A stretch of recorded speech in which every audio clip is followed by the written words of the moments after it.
నమస్తే, welcome to జనప్ హెయిరింగ్ news. ముందుగా headlines.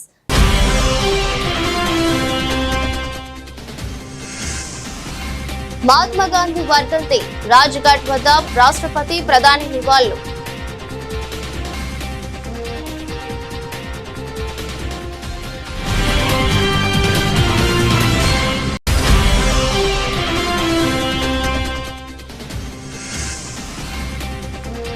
రేపటి నుంచి బడ్జెట్ సమావేశాలు. ఢిల్లీలో అఖిలపక్ష సమావేశానికి హాజరైన ఎంపీలు.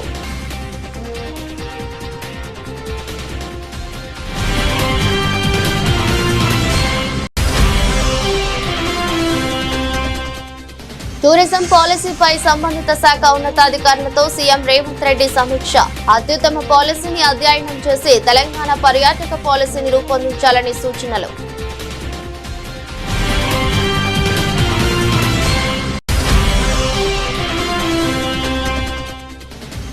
ఆంధ్రప్రదేశ్ లో వాట్సాప్ సేవలను ప్రారంభించిన మంత్రి నారా లోకేష్. ఇక నుంచి ప్రభుత్వ ధృవపత్రాలన్నీ వాట్సాప్ ద్వారానే ప్రజలకు అందేలా చర్యలు తీసుకుంటామని వెల్లడి.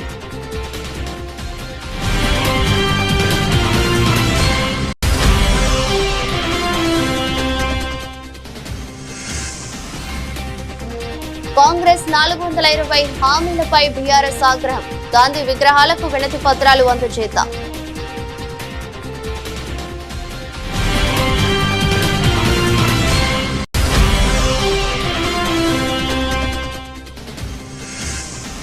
అటవీ భూములను పెద్దిరెడ్డి ఆక్రమించున్నారంటూ ఆరోపణలు. పెద్దిరెడ్డిపై విష ప్రచారం చేస్తున్నారని భూమన మండిపాటు.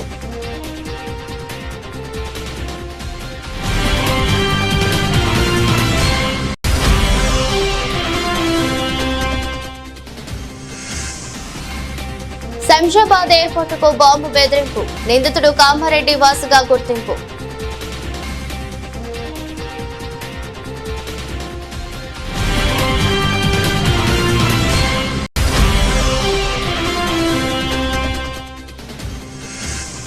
అమెరికాలో ప్రభుత్వ ఉద్యోగులకు షాక్. బైఅవుట్ ప్రకటించిన ట్రంప్.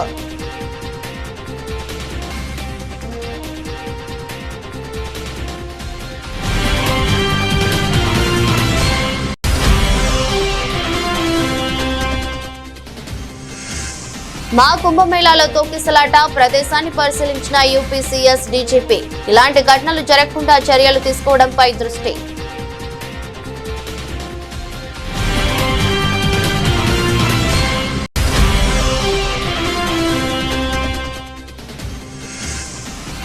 రెండో రోజు లాభాల్లో భారత స్టాక్ మార్కెట్లు. కొన్ని నష్టాలతో ప్రారంభమైన ఆ తర్వాత పెరిగిన సెన్సెక్స్, నిఫ్టీ సూచీలు.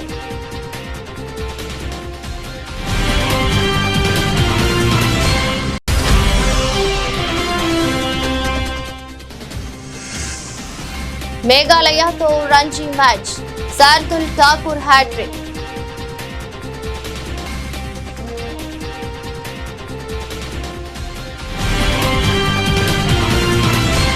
దేశ జాతిపిత స్వాతంత్ర సమర యోధుడు మహాత్మా గాంధీ నేడు. ఈ సందర్భంగా గాంధీకి పలువురు ప్రముఖులు నివాళులర్పిస్తున్నారు.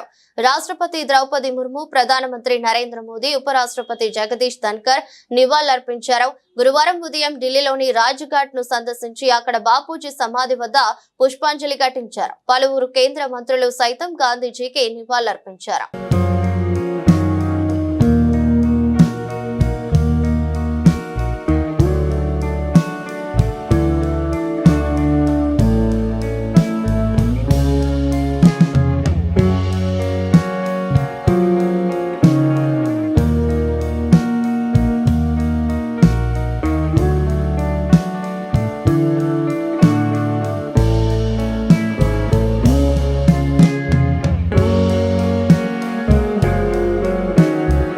కేంద్ర బడ్జెట్ సమావేశాలు రేపు ప్రారంభం కానున్నాయి. ఈ నేపథ్యంలో కేంద్ర ప్రభుత్వం ఈ రోజు అఖిలపక్ష సమావేశాన్ని నిర్వహించింది.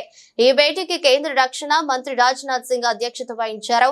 బీజేపీ నుంచి జేపీ నడ్డా, కిరణ్ రిజిజు, అర్జున్ రామ్ మేఘ్వాల్ తదితరులు హాజరయ్యారు. కాంగ్రెస్ నుంచి జైరాం రమేష్, గౌరవ్ గొగోయ్ హాజరయ్యారు. ఎన్డీఏ ఇండియా కూటమిలోని పార్టీల నుంచి పలువురు ఎంపీలు సమావేశంలో పాల్గొన్నారు. బడ్జెట్ సమావేశాలు సజావుగా సాగడంపై వీరు చర్చిస్తున్నారు. కేంద్ర బడ్జెట్ తొలి విడత సమావేశాలు రేపటి నుంచి ఫిబ్రవరి 13 వరకు కొనసాగుతాయి. రెండో విడత సమావేశాలు మార్చి 10వ తేదీ నుంచి ఏప్రిల్ 4 వరకు కొనసాగనున్నాయి. రేపు పార్లమెంట్ ఉభయ సభలను ఉద్దేశించి రాష్ట్రపతి ద్రౌపది ముర్ము ప్రసంగిస్తారు. ఫిబ్రవరి 1న కేంద్ర ఆర్థిక మంత్రి నిర్మలా సీతారామన్ లోక్సభలో కేంద్ర బడ్జెట్ ను ప్రవేశపెడతారు.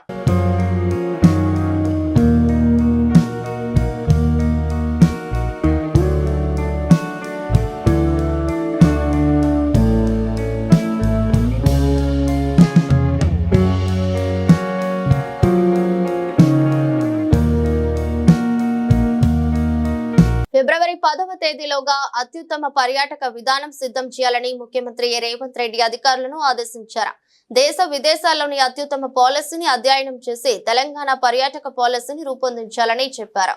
ముఖ్యమంత్రి టూరిజం పాలసీ పైన మంత్రి Jupally Krishna Rao, tourism corporation chairman Patel Ramesh Reddy, ప్రభుత్వ ప్రధాన కార్యదర్శి శాంతి కుమారి సంబంధిత శాఖ ఉన్నతాధికారులతో సమీక్షించి పలు సూచనలు చేశారు. దేశ విదేశాల పర్యాటకులను ఆకర్షించేలా పాలసీ ఉండాలి.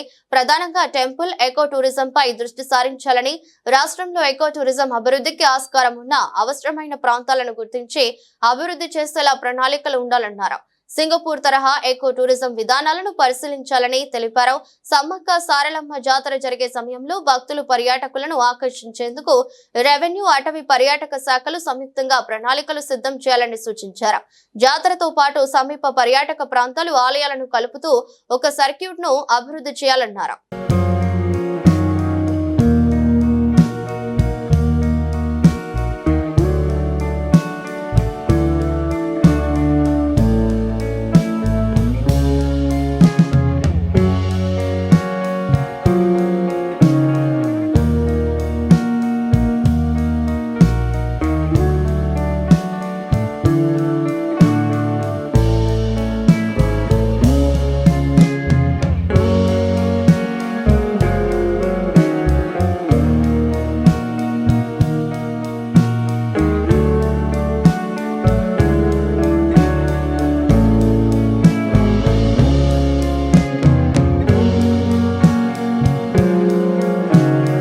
ఆంధ్రప్రదేశ్ లో వాట్సాప్ సేవలను మంత్రి నారా లోకేష్ ప్రారంభించారు. ఇక నుంచి ప్రభుత్వ ధృవపత్రాలన్నీ వాట్సాప్ ద్వారానే ప్రజలకు అందేలా చర్యలు తీసుకుంటామని చెప్పారు. ఈ సందర్భంగా వాట్సాప్ సేవల కోసం నెంబర్ ను విడుదల చేశారు మంత్రి లోకేష్. వాట్సాప్ గవర్నెన్స్ కోసం నెంబర్ 9552300009 ను అనౌన్స్ చేశారు ఆయన. దేశంలోనే తొలిసారి వాట్సాప్ గవర్నెన్స్ ద్వారా పౌర సేవలు అందించనుంది ఏపీ సర్కార్. మొదటి విడతలో 161 సేవలను వాట్సాప్ ద్వారా అందించనున్నారు. ఈ తొలి విడతలో దేవాదాయ, విద్యుత్ శాఖ, ఆర్టీసీ, రెవెన్యూ, అన్నా క్యాంటీన్, సీఎంఆర్ఎఫ్, మున్సిపల్ శాఖలలోనే సేవలు అందిస్తారు. As Bhaskar Garu just stated, we all believe it's a historical movement in governance initiative. We have seen our leader Chandrababu Naidu Garu 1.0. And as he's saying, this is his 2.0, and this marks with his change in governance also and delivery of e-governance. I believe that this is a true transformation that we're going to achieve. Saying that, this is what we call the Manamitra. It's a WhatsApp governance initiative that's going to be launched by the government of Andhra Pradesh and Meta. It's here to deliver seamless, efficient, citizen-centric public service delivery. To this initiative, we believe that Andhra Pradesh is again at the forefront of e-governance initiatives. In the past, the entire nation used to look at Andhra Pradesh and what are we doing so they can adopt. I believe this is the first step in that direction. And from RTG, from IT department, you will be seeing more and more such initiatives coming. Our entire objective is to keep the citizen as center of our universe and look at what are all the touch points of the citizen, how do we resolve their problems. How do we ensure that on a day-to-day issues, both the government and the political system is not relevant? So to get basic documents, why should they come to a government office or why should they meet an MLA is a question, is a challenge that I have taken up. రాష్ట్రంలో Congress party అధికారంలోకి వచ్చి సంవత్సరం గడిచినప్పటికీ ఏ ఒక్క హామీని అమలు చేయలేదని ఆరోపిస్తూ BRS నాయకులు రాష్ట్ర వ్యాప్తంగా గాంధీ విగ్రహానికి వినతి పత్రాలు అందజేశారు. బీఆర్ఎస్ వర్కింగ్ ప్రెసిడెంట్ కేటీఆర్ పిలుపు మేరకు కాంగ్రెస్ ఇచ్చిన 420 హామీలు పూర్తి చేయనందుకు నిరసనగా గాంధీ విగ్రహానికి వినతి పత్రం అందించారు. అలవి కాని హామీలతో కాంగ్రెస్ అధికారం చేపట్టింది. తీరా గెలిచాక ఇచ్చిన హామీలను తుంగలో తొక్కిందని విమర్శించారు. తులం బంగారం, 4,000 పెన్షన్, రైతు భరోసా, 15,000 రూపాయలు ఇలా అనేక హామీలను విస్మరించిందని మండిపడ్డారు. 6 గ్యారంటీలు అమలు చేయకుండా ప్రశ్నించే గొంతుకులపై ఉక్కుపాదం మోపుతున్నారని ఆగ్రహం వ్యక్తం చేశారు. ఇచ్చిన హామీలు నెరవేర్చాలని ప్రజల తరపున పోరాడుతున్న బీఆర్ఎస్ నాయకులపై తప్పుడు కేసులు పెడుతున్నారని విమర్శించారు. ఎన్ని కేసులు పెట్టినా పేదల కోసం బీఆర్ఎస్ పార్టీ పోరాడుతుందని స్పష్టం చేశారు. మీడియా మిత్రులందరూ నమస్కారం. తెలంగాణ రాష్ట్రంలో కాంగ్రెస్ ప్రభుత్వం ఏర్పడి ఈ రోజుకు 420 రోజులు అవుతుంది. యాదృచ్ఛికంగానో ఇంకో రకంగానో తెలియదు, కానీ కాంగ్రెస్ పార్టీ తన పేరుకు తగ్గట్టుగానే 420 అనే మాటకు తగ్గట్టుగా 420 హామీలను ఇచ్చి తెలంగాణ రాష్ట్ర ప్రజలకి అధికారంలోకి వచ్చింది. ఒక్క హామీని కూడా ఇవాళ పూర్తి స్థాయిలో అమలు చేసి ప్రజలలో మన్నన పొందిన పరిస్థితి లేదు. కనీసం ప్రయత్నం కూడా చేసినట్టుగా కూడా కనపడే వాతావరణం లేదు. కేవలం పోలీసులను అడ్డబెట్టుకొని అణచివేసి కాలం గడిపేద్దామనే పద్ధతుల్లో ఈ ప్రభుత్వం యొక్క ఆలోచన కనబడుతుంది. ఇవాళ దానికి నిరసనగా తెలంగాణ ప్రజలందరి తరఫున ఏ వర్గాల ప్రజలైతే కాంగ్రెస్ చేతుల్లో మోసపోయినరో, ప్రత్యేకించి కేసీఆర్ గారి హయాంలో బీఆర్ఎస్ పార్టీ టీఆర్ఎస్ పార్టీ కాలంలో ఏ వర్గాలైతే లబ్ధి పొందినాయో, ఎవరి జీవితాల్లో వెలుగులు నిండినాయో, ప్రధానంగా వ్యవసాయ రంగం ఏదైతే ఉందో భారతదేశానికి ఒక ఆదర్శంగా ఎట్లా నిలబడిందో, ఆ రైతాంగం 2014 ముందు వరకు ఉన్న పరిస్థితి నుంచి బయటపడి అన్నమో రామచంద్ర అని చెప్పి అడుక్కునే స్థితికి తెలంగాణ రైతాంగాన్ని నెట్టిన గత ప్రభుత్వాల ఆలోచనలకు భిన్నంగా కేసీఆర్ గారు ఎవరు ఊహించని విధంగా వ్యవసాయ రంగాన్ని భారతదేశానికే ఒక ఆదర్శంగా తీర్చిదిద్ది రైతాంగం మంచి కోలుకుంటున్న సందర్భంలో, తెలంగాణ వ్యవసాయ రంగం కుదురుకుంటున్న సందర్భంలో దుర్మార్గంగా ఈ కాంగ్రెస్ పార్టీ రైతుల్ని, మహిళల్ని, యువకుల్ని, విద్యార్థుల్ని, అన్ని వర్గాల ప్రజల్ని కూడా మోసం చేసి వాళ్ళని కేసీఆర్ నుంచి దూరం చేసి అధికారాన్ని పొందిన తర్వాత ఇప్పటి వరకు కూడా ఆ వైపు చూపు లేదు. కేవలం రాష్ట్ర కాంగ్రెసే కాదు, గాంధీల పేరు పెట్టుకున్న రాహుల్ గాంధీ, సోనియా గాంధీ, ప్రియాంక గాంధీతో సహా ప్రతి ఒక్కరు వచ్చి తెలంగాణ ప్రజలకి మోసపూరితమైన హామీలు ఇచ్చి అధికారం తీసుకొని ఇప్పుడు పత్తా లేకుండా పోయినరు. దానికి నిరసనగా అటవీ భూములను మాజీ మంత్రి వైసీపీ నేత పెద్దిరెడ్డి రామచంద్రారెడ్డి ఆక్రమించుకున్నారనే ఆరోపణలు వెల్లువెత్తిన సంగతి తెలిసిందే. ఈ ఆక్రమణపై విచారణకు రాష్ట్ర ప్రభుత్వం ఆదేశించింది. ఈ నేపథ్యంలో టీటీడీ మాజీ చైర్మన్ వైసీపీ నేత బొమ్మన కరుణాకర్ రెడ్డి స్పందిస్తూ పెద్దిరెడ్డిపై పని కట్టుకుని విష ప్రచారం చేస్తున్నారని మండిపడ్డారు. అటవీ భూములను పెద్దిరెడ్డి ఆక్రమించకపోయినా తప్పుడు కథనాలు రాస్తున్నారని విమర్శించారు. ఈ అసత్య ఆరోపణల నుంచి పెద్దిరెడ్డి కడిగిన ముత్యంలా బయటపడతారని బొమ్మన అన్నారు. ప్రజలకు ఇచ్చిన హామీలను నెరవేర్చకుండా కూటమి నేతలు తమపై విషం చిమ్ముతున్నారని విమర్శించారు. కొన్ని పత్రికలు, ఛానళ్లు పాత్రికేయ విలువలు పాటించడం లేదని అన్నారు. కూటమి ప్రభుత్వంపై తమ పోరాటం కొనసాగుతూనే ఉంటుందని చెప్పారు. ఎన్నికల సమయంలో ప్రజలకు ఇచ్చిన హామీలను నెరవేర్చకుండా కూటమి ప్రభుత్వం కాలయాపన చేస్తుందని విమర్శించారు. నిన్న ఒక పత్రిక పనిగట్టుకొని మాజీ మంత్రివర్యులైనటువంటి రామచంద్రారెడ్డి గారి మీద ఒక పెద్ద అబద్ధపు కథనం అల్లింది.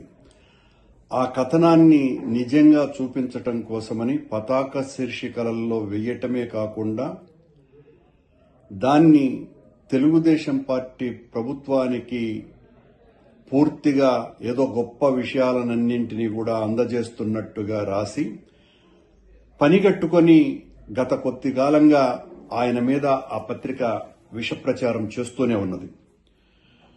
రామచంద్రారెడ్డి గారు ఏ రకంగానూ కూడా అటవీ భూములను ఆక్రమించకుండా లేకపోయినప్పటికీ కూడా ఉద్దేశపూర్వకంగా మేము ఏమి రాసినా చెల్లుతుంది, మేము ఏం చెప్పినా కూడా నడుస్తుంది అన్నటువంటి ఒక గట్టి నమ్మకంతో ఆయన మీద ఉన్నటువంటి కోపము దుగ్ధతోటి వైఎస్ఆర్ కాంగ్రెస్ పార్టీ మీద, జగన్మోహన్ రెడ్డి గారు మా నాయకుడి మీద, మా మీద, అందరి మీద ఈ రకంగా ప్రభుత్వం, ఈనాడు ఉన్నటువంటి ప్రభుత్వం చేయాల్సినటువంటి మంచి చేయకుండా ఇలా వైఎస్ఆర్ కాంగ్రెస్ పార్టీ పాలన అంతా కూడా అరాచకమే జరిగింది అని ఇంకా ప్రజల్ని నమ్మించాలా అనేటువంటి ప్రచారంలో భాగంగానే ఈ రకంగా రామచంద్రారెడ్డి గారి మీద ఆ విషం చిమ్మింది. రామచంద్రారెడ్డి బేసిక్ గానే ఆయన ఈ రకమైనటువంటి అరాచకాలకి, ఆక్రమణలకు పూర్తి వ్యతిరేకమైనటువంటి వ్యక్తి.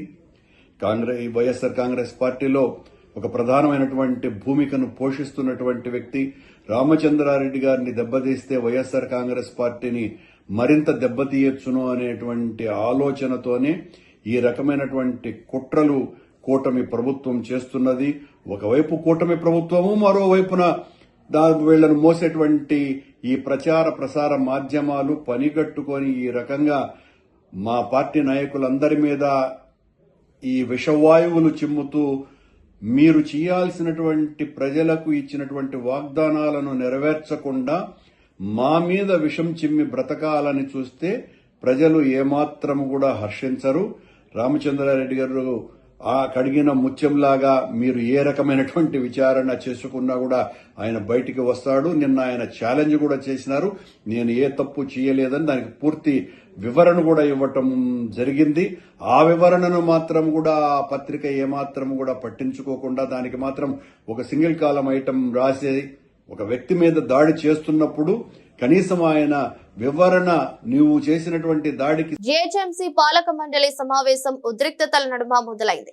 మేయర్ గద్వాల్ విజయలక్ష్మి సభను ఉదయం 10:30 గంటలకు మొదలు పెట్టారు. తొలుత దివంగత ప్రధాని మన్మోహన్ సింగ్ మృతికి సంతాపం సభ ప్రకటించింది. గాంధీ వర్ధంతి పురస్కరించుకుని ఆయనకు నివాళులర్పించింది. కౌన్సిల్ సమావేశానికి బీఆర్ఎస్, బీజేపీ కార్పొరేటర్లు వినూత్న రీతిలో నిరసన తెలుపుతూ ప్రభుత్వ లోపాలను ఎండగట్టారు. కాంగ్రెస్ పాలనలో అభివృద్ధి కుంటుపడిందని ఆరోపించారు. బీజేపీ కార్పొరేటర్లు భిక్షాటన చేస్తూ తమ నిరసన తెలిపారు. డివిజన్ల వారీగా కార్పొరేటర్లకు నిధులు మంజూరు చేయాలని డిమాండ్ చేశారు. మేయర్కు వ్యతిరేకంగా నిరసన తెలిపారు. బీఆర్ఎస్, బీజేపీ సభ్యుల నిరసనల మధ్య 2025-26 ఆర్థిక సంవత్సరానికి గాను 8,480 కోట్ల బడ్జెట్ ను మేయర్ గద్వాల విజయలక్ష్మి ప్రవేశపెట్టారు. ఎలాంటి చర్చ లేకుండానే బడ్జెట్ ఆమోదించారు. దీంతో మేయర్ తీరుపై సభ్యులు విస్మయానికి గురయ్యారు. కనీస చర్చ లేకుండానే ఎలా ఆమోదిస్తారంటూ మండిపడ్డారు. సభ ప్రారంభం కాగానే బడ్జెట్ పై చర్చ ప్రవేశపెట్టిన సందర్భంగా బీఆర్ఎస్ కార్పొరేటర్లు 6 గ్యారంటీల అమలుపై నిలదీశారు. మేయర్ పోడియాన్ని చుట్టుముట్టారు. ఈ సందర్భంగా కాంగ్రెస్ సభ్యులు అత్యుత్సాహం ప్రదర్శించారు. ఇరు పార్టీల కార్పొరేటర్ల మధ్య తోపులాట చోటు చేసుకుంది. బీఆర్ఎస్ కార్పొరేటర్లు ప్రదర్శించిన ప్లకార్డులను కాంగ్రెస్ సభ్యులు చించివేశారు. రౌడీ మూకల్లా సభలో వ్యవహరించిన తీరు సభ్య సమాజం తలదించుకునేలా ఉందని బీఆర్ఎస్ కార్పొరేటర్లు విమర్శించారు. ప్రజా సమస్యలపై చిత్తశుద్ధి లేకనే కాంగ్రెస్ కార్పొరేటర్లు దిగజారి రాజకీయాలు పాల్పడుతున్నట్టు ఆగ్రహం వ్యక్తం చేశారు. కాంగ్రెస్, బీఆర్ఎస్ కార్పొరేటర్ల గొడవతో మేయర్ విజయలక్ష్మి కౌన్సిల్ హాల్లోకి మార్షల్స్ ను పిలిచారు. అయితే సభ్యుల గందరగోళం నెలకొనడంతో 5 నిమిషాలు వాయిదా వేశారు. సభ తిరిగి ప్రారంభమైనప్పటికీ బీఆర్ఎస్ సభ్యులు నిరసన కొనసాగించడంతో వారిని సస్పెండ్ చేశారు.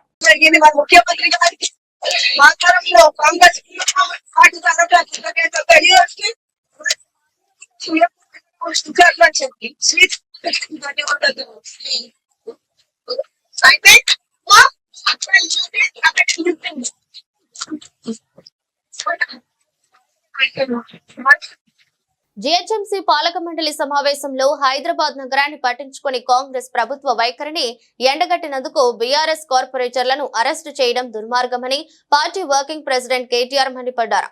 కాంగ్రెస్ ప్రభుత్వం వచ్చిన తర్వాత హైదరాబాద్ నగరానికి నిధులు ఇవ్వడం లేదని కోటి మంది నగర ప్రజల తరపున ప్రశ్నిస్తే బయటికి గెంటేస్తారా అని నిలదీశారు. గత సంవత్సరం పెట్టిన బడ్జెట్ నిధులను కనీసం కూడా ఖర్చు చేయకుండా మరోసారి అవే కాగితాలపైన అంకెలు మార్చి గొప్పలు చెప్పుకునే కాంగ్రెస్ మోసాన్ని అడ్డుకున్నందుకు మా ప్రజా ప్రతినిధుల గొంతు నొక్కుతారా అని రేవంత్ సర్కార్ను కేటీఆర్ ప్రశ్నించారు. పారిశుద్ధ్యం, తాగునీరు, విద్యుత్ సరఫరా వంటి కనీస ప్రజా వనరులను కూడా సరిగ్గా నిర్వహించలేని జీహెచ్ఎంసీ అసమర్థ తీరును ప్రశ్నిస్తే కూడా ఈ ప్రభుత్వం జీర్ణించుకోవడం లేదు. హైదరాబాద్ నగర ప్రజల సమగ్ర అభివృద్ధి కోసం గత ప్రభుత్వం ప్రారంభించిన అన్ని అభివృద్ధి కార్యక్రమాలను వెంటనే పూర్తి చేయాలని డిమాండ్ చేస్తున్నానని కేటీఆర్ పేర్కొన్నారు.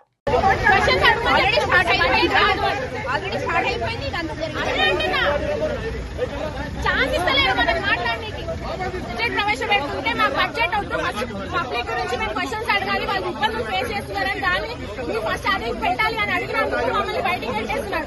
బాబా ఫస్ట్ స్టార్ట్ చేశారు, ఆయన మాత్రం అక్కడ పెట్టారు. మేము టీఆర్ఎస్ కాబట్టి మమ్మల్ని బయటికి గెంటించి అరెస్ట్ చేస్తున్నారు. ఫస్ట్ ఆయన తీసుకురామని చెప్పండి, ఆయన తీసుకురావట్లేదు. ఆయన కౌన్సిల్ లోపలే ఉన్నాడు.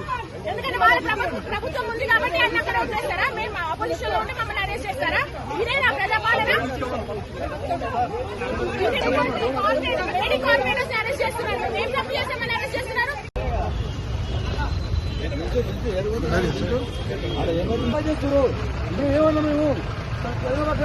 కదా ఏది కనెక్ట్ చేస్తున్నావా ఇది కనెక్ట్ చేస్తున్నారు.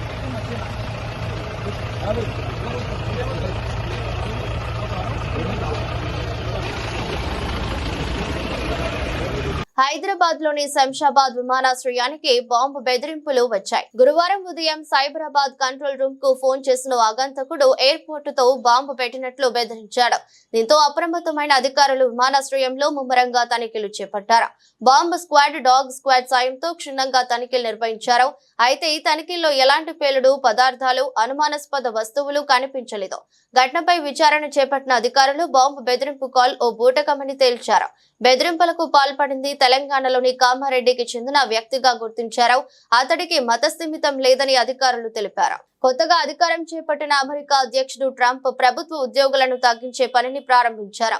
అందులో భాగంగా ఆయన బైఅవుట్ లో ప్రకటించారు. తమ ఉద్యోగాలు వదిలిపెట్టే ఫెడరల్ ఉద్యోగులకు 8 నెలల జీతం అందిస్తామని ప్రకటించారు. ఈ మేరకు ప్రభుత్వ మానవ వనరుల సంస్థ ఆఫీస్ ఆఫ్ పర్సనల్ మేనేజ్మెంట్ ఒక మెమో జారీ చేసింది. ఉద్యోగుల ప్రమాణాలు, ప్రవర్తన, అనుకూలతలను పెంచేందుకు ఈ నిర్ణయం తీసుకుంటున్నట్టు తెలిపింది. సుమారు 20 లక్షల మంది ఉద్యోగులకు ఈమెయిల్లు పంపింది. ఉద్యోగాన్ని వీడాలనుకునే వారికి 8 నెలల జీతాన్ని చెల్లిస్తామని, వారు తమ నిర్ణయాన్ని ఫిబ్రవరి 6లోగా తెలియజేయాలని పేర్కొంది. తొలుత 10-15% మంది దీనికి ఓకే చెప్పవచ్చునని, దాంతో ప్రతి ఏడాది ప్రభుత్వంపై $100 బిలియన్ ఖర్చు తగ్గుతుందని అంచనా. గత ఏడాది నవంబర్ నాటికి దేశంలో సుమారు 30 లక్షల మంది ప్రభుత్వ ఉద్యోగులు ఉన్నారు. బైఅవుట్ తో ప్రభుత్వ పాలన ఆర్థిక వ్యవస్థపై ప్రతికూల ప్రభావం చూపుతుందని, పలు రంగాల్లో నిపుణుల కొరత ఏర్పడవచ్చునని నిపుణులు పేర్కొన్నారు. మా కుంభమేళలో తొక్కిసలాట జరిగిన ప్రాంతాన్ని ఆ రాష్ట్ర chief secretary Manoj Kumar Singh, DGP Prashant Kumar పరిశీలించారు. గురువారం ఉదయం ఉన్నతాధికారులు ఇద్దరు తమ సిబ్బందితో ఘటనా ప్రాంతానికి వెళ్లారు.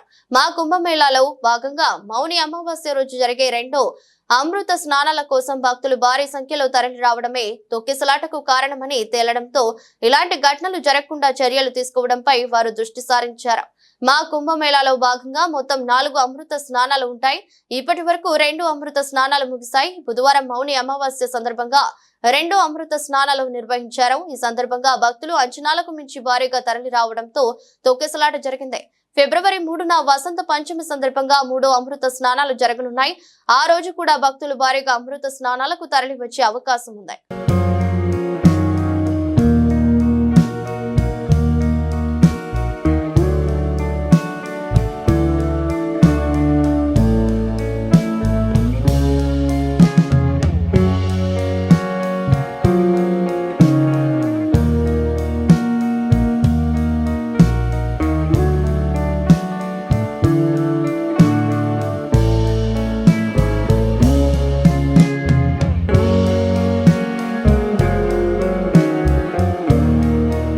స్టాక్ మార్కెట్లు వరుసగా రెండో రోజు గురువారం కూడా లాభాల్లో కొనసాగుతున్నాయి.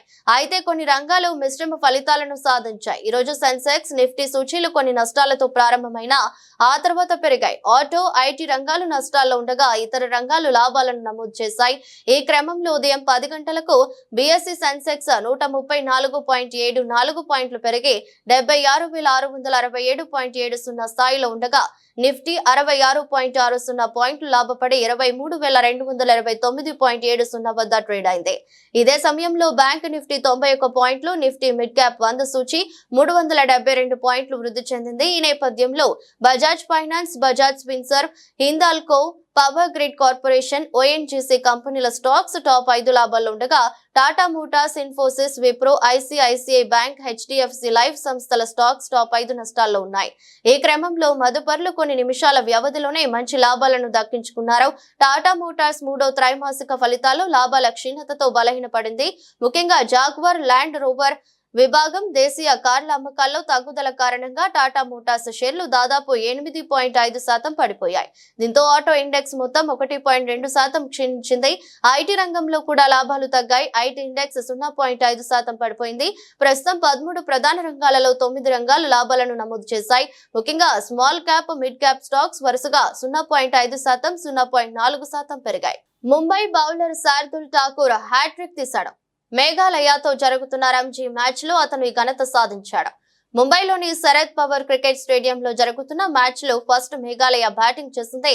ఇన్నింగ్స్ 3వ ఓవర్లో అతను వరుసగా అనిరుద్ బి, సుమిత్ కుమార్, జస్కీరత్ లను అవుట్ చేశాడు. ఆ మ్యాచ్ ఫస్ట్ ఓవర్ 4వ బంతికే నిశాంత్ చక్రవర్తిని కూడా అతను అవుట్ చేశాడు. ఏడాది రంజీ సీజన్ లో హ్యాట్రిక్ తీసిన రెండో బౌలర్ గా నిలిచాడు శార్దుల్ ఠాకూర్. పాండిచ్చేరిలో జరిగిన మ్యాచ్ లో హిమాచల్ ప్రదేశ్ బౌలర్ రిషి ధావస్ హ్యాట్రిక్ తీశాడు. రంజీ ట్రోఫీ మ్యాచ్ లో హ్యాట్రిక్ తీసిన 5వ ముంబై బౌలర్ గా నిలిచాడు.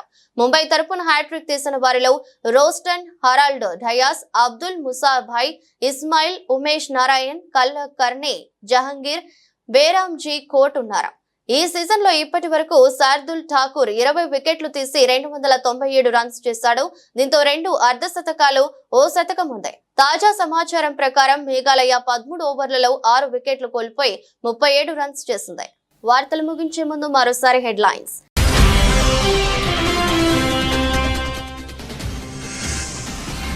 మహాత్మా గాంధీ వర్ధంతి, రాజ్ఘాట్ వద్ద రాష్ట్రపతి, ప్రధాని నివాళులు.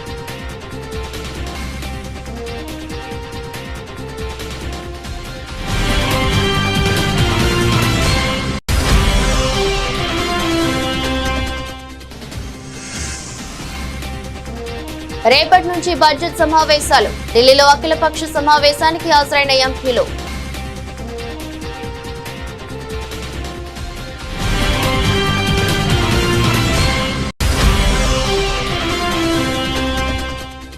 టూరిజం పాలసీపై సంబంధిత శాఖ ఉన్నతాధికారులతో సీఎం రేవంత్ రెడ్డి సమీక్ష. అత్యుత్తమ పాలసీని అధ్యయనం చేసి తెలంగాణ పర్యాటక పాలసీని రూపొందించాలని సూచనలు.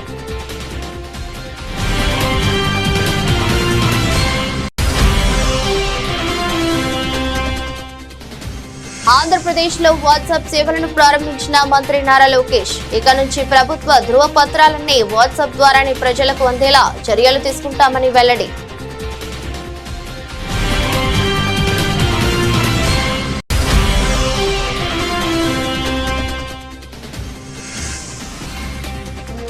కాంగ్రెస్ 420 హామీలపై బీఆర్ఎస్ ఆగ్రహం.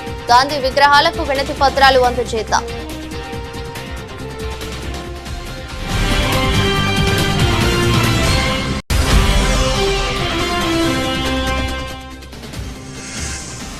అటవీ భూములను పెద్దిరెడ్డి ఆక్రమించున్నారంటూ ఆరోపణలు. పెద్దిరెడ్డిపై విష ప్రచారం చేస్తున్నారని భూమన మండిపాటు.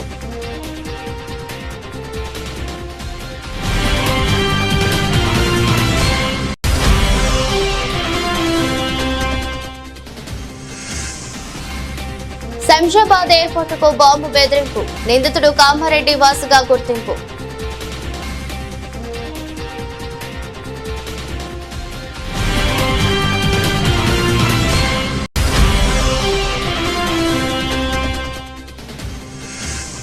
అమెరికాలో ప్రభుత్వ ఉద్యోగులకు షాక్. బైఅవుట్ ప్రకటించిన ట్రంప్.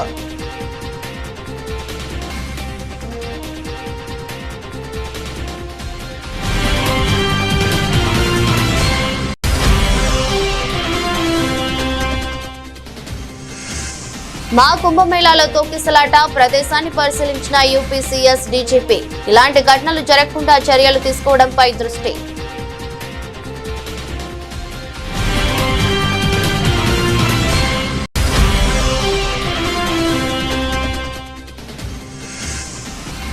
రెండో రోజు లాభాల్లో భారత స్టాక్ మార్కెట్లు కొన్ని నష్టాలతో ప్రారంభమైన ఆ తర్వాత పెరిగిన సెన్సెక్స్ నిఫ్టీ సూచీలు.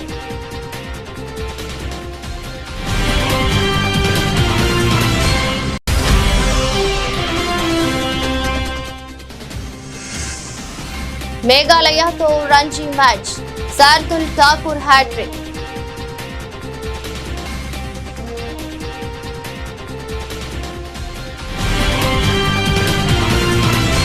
ఇది రెస్ట్ బులెటిన్. మరో బులెటిన్లో మళ్ళీ కలుద్దాం. అంతవరకు సెలవు. నమస్కారం.